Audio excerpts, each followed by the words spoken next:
Hey, hey, hey, what's up, what's up, what's up, what's up, what's up, what's up? How y'all doing today? I want to talk about, Mohbad situation. It's really sad. It's really unfortunate. And first things first, I want to say his spirit is so strong. And his death is so significant. And the very issues and circumstances and situations surrounding his death is all adding up every day. And the evidences are showing that this guy didn't just die out of depression or merely being oppressed, but it was murdered. You know, it was ostracized. It was, they tried to defeat him, they tried to destroy his purpose by all means. They tried to uh, diminish his light by all means. They tried so hard. And even in his death, it's still not been defeated. You know, no wonder when Cain killed Abel, his blood cried out to God and, you know, seeking for vengeance. This is exactly what is happening and is playing out. Now, a lot of people have shared, revelations and instances of dreams they had seen, you know, him appearing to, you know, a couple of people, random people, not people close to him, appearing to them in the dream and sharing, you know, some instances with them and telling them what he wants and what to be done on his behalf. And you could see the whole Nigerian youth are clamoring for justice for Imole. And currently there are protests and, you know, an uproar and agitations here and there. But all we want is just justice for this great guy. No wonder the Bible says, the light shines in darkness, and darkness cannot comprehend it. His light really shone in darkness, and no matter how hard this guy's tried to put off his light never went dim. That's a very powerful, that's a very strong light there. Like, it erupted so much, uproar, so much agitation, so much disagreements here and there. And people are just being carried along with this revolution. I would call it the light revolution. You know,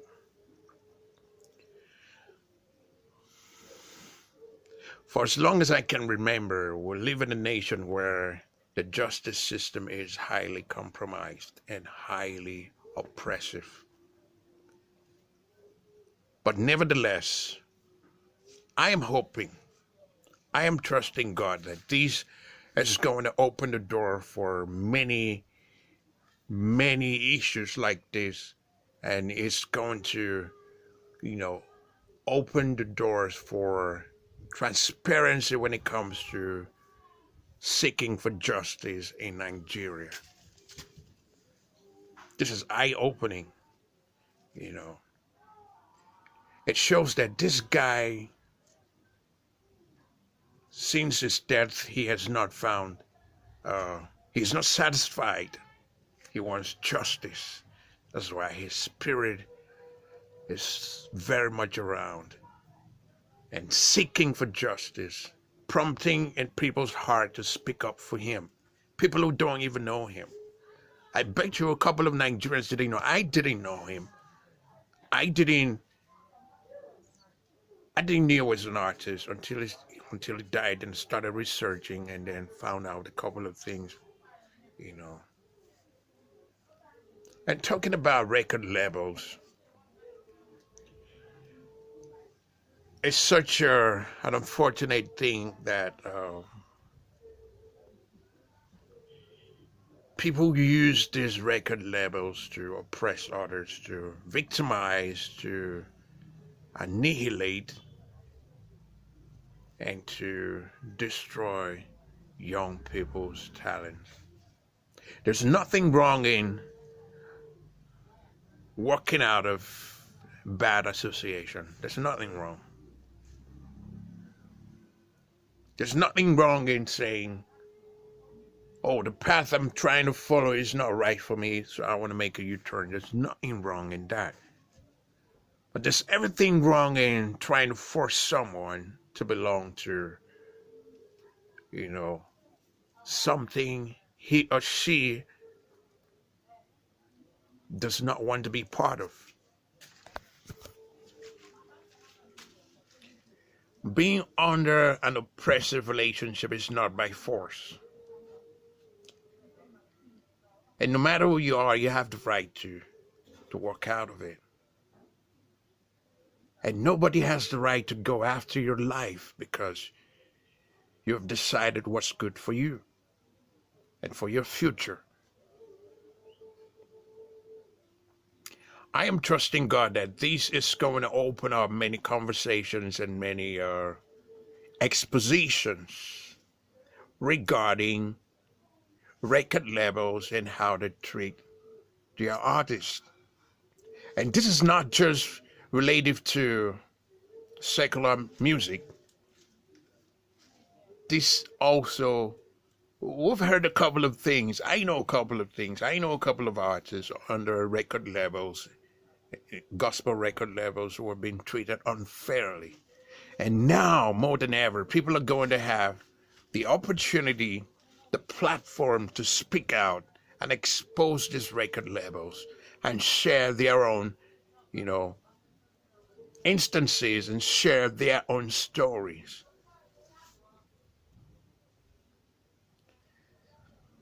It's sad how people could use their platform to oppress others and to destroy the very livelihood of others. But the fact that you've given someone an opportunity doesn't mean that you should take their life. It makes no sense. It makes no logical sense to take someone's life just because it doesn't want to be a part of what you do. It makes no sense. And as a matter of fact, you don't own anybody. You don't own anybody working for you.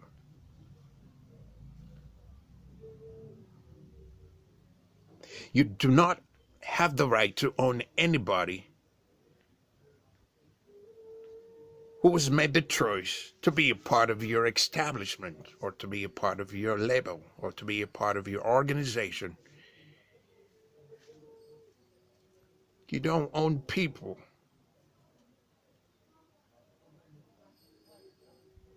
But the fact that they have allowed you to have control over their expressions for profit does not make you the ownership of their lives. Guys, this is so troubling, and this week has been such a very dramatic week. All we are seeking for, all we are looking for, all we are trusting God for is justice, so he can actually rest in peace. Because that guy, I tell you, is not going anywhere until he gets the justice he wants, he deserves. He's not going to go anywhere. He's still going to keep pushing and pushing. His spirit is so strong. His light is so strong, it can't be diminished. No matter how much that darkness, how huge that darkness is, it can't quench his light. And the guy is very much still around. He wants justice. And I believe that this justice will also revolutionize the way record labels operate. And would also, I believe the government should also be a part of this to regulate, the policies and the decision-making, capabilities of these record labels. Something has to be done. And quickly, I just want to add something. This is why I always say education is very important. In all that getting, please get education. It's very important. That before you sign an agreement, before you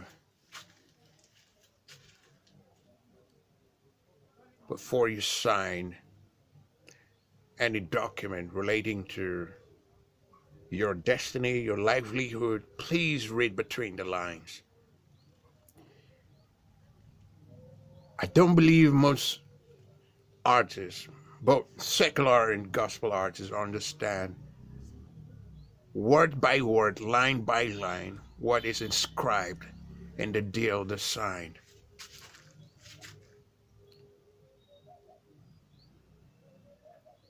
I'm not saying you have to know everything, but you can get a lawyer or someone legally to read between the lines and interpret what is written in the deal for you. It's very important. It's very important, so that we won't have people signing their death warrant without knowing. A lot of young artists are suffering under these levels, and they can't speak out because they are being threatened. Their families are being threatened. They have become slaves to their masters for no just reason. This is sad. This is sad. This is really, really troubling. And the most interesting part is that His Spirit has awakened all Nigerians to speak on His behalf.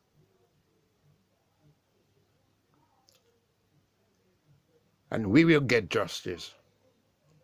Whatever justice means, by all means, we will get justice for Mohbad. May he rest in peace.